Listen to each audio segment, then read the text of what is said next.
ఉపరాష్ట్రపతి జగదీప్ ధన్కడ్కు అస్వస్థత. ఛాతీ నొప్పితో ఎయిమ్స్లో చేరిన ధన్కడ్ కొనసాగుతున్న చికిత్స. మధ్యాహ్నం champions trophy final match. Dubai వేదికగా భారత్ న్యూజిలాండ్ ఢీ. తుది సమరానికి సిద్ధమైన భారత్ కివీస్. 2 పేసర్లు 4 స్పిన్నర్స్తో బరిలోకి భారత్. 4 స్పిన్నర్స్తో ఆడనున్న న్యూజిలాండ్. భారత్లో champions trophy final fever. Bharat విజేతగా నిలవాలంటూ అయోధ్యలో పూజలు. ఇవాళ ఫైనల్ మ్యాచ్ సందర్భంగా పలు ఆలయాల్లో అభిమానుల పూజలు. యూపీ కాన్పూర్లో కాశీ విశ్వేశ్వరుడికి క్షీరాభిషేకం. భారత ఆటగాళ్ల ఫోటోలను పట్టుకుని హారతులిచ్చిన అర్చకులు. విజయవాడలో క్రికెట్ ఫ్యాన్స్ సందడి. ఛాంపియన్షిప్ ట్రోఫీ సాధించాలని ఫ్యాన్స్ ఆకాంక్ష. ఎస్ఎల్బీసీ టనల్లో రెస్క్యూ ఆపరేషన్లో పురోగతి. కాంక్రీట్లో కూరుకుపోయిన మృతదేహం డ్రిల్లింగ్ ద్వారా తీసే ప్రయత్నం.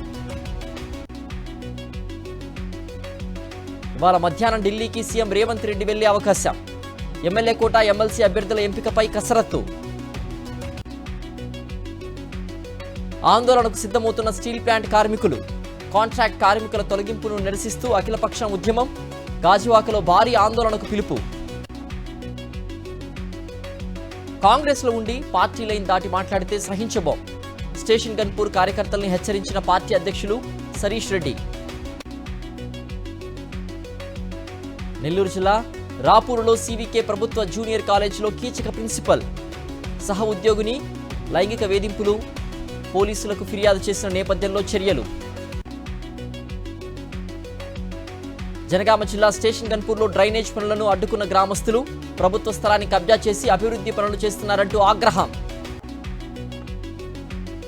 తిరుపతి గూడూరు సమీపంలో విరిగిన రైలు పట్ట.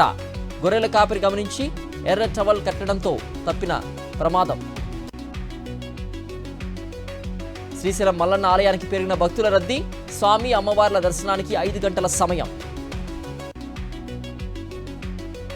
తిరుమలలో పెరిగిన భక్తుల రద్దీ. శ్రీవారి సర్వదర్శనానికి 12 గంటల సమయం. 28 కంపార్ట్మెంట్స్లో వేచి ఉన్న భక్తులు. చావా మూవీ కలెక్షన్స్ వర్షం. బాక్సాఫీస్ వద్ద 502.7 కోట్ల వసూళ్లు. రాయలసీమ కర్నూలులో గరిష్ట ఉష్ణోగ్రతల నమోదు. నిన్న 40 డిగ్రీలు నమోదైన టెంపరేచర్.